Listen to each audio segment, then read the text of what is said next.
Hi guys! For today's video, isi-share ko naman sa inyo kung paano gawin ni Mama yung kanyang homemade tofu. Siyempre gagamitin po natin dyan ay soya beans, pero akala ko talaga hindi yan soya beans kasi medyo mahaba yung butil niya or yung buto niya. Hindi ko alam na gagawa ng tofu si Mama today, kaya nung nasa kwarto ako narinig kong umiingay itong makina niya, kaya sabi ko ay parang gagawa si Mama ng tofu.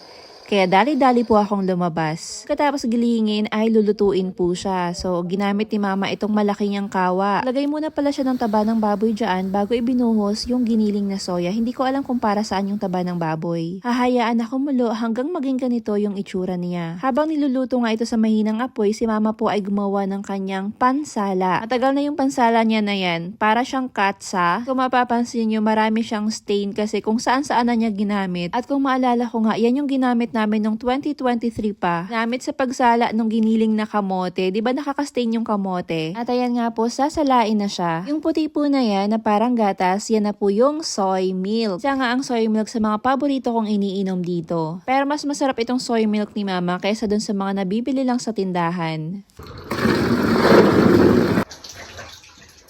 Dito nga, tinanong ako ni Mama kung gusto ko ba. Sabi ko, yes Mama, gusto ko yan. Sabi ko nga, perfect kasi hindi pa ako nakakapagkape. Tapos may nilagay si Mama, akala ko cornstarch. Sabi niya, sigaw. So, sinearch ko na lang kasi hindi ko alam. Yung pala, coagulant. Kung wala ka daw neto, meron ka lang soy milk at hindi mabubuo yung tofu. After 20 minutes, nung lumambig na ng konti, ito yung naging itsura niya. Ayan, diba? Nagbuo-buo na siya. Nakuluan niya ng konti, tapos ayan, sasalain na. Ayan na po yung mabubuong tofu.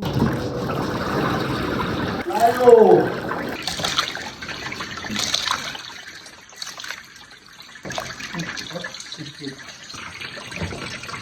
这就得开始在家。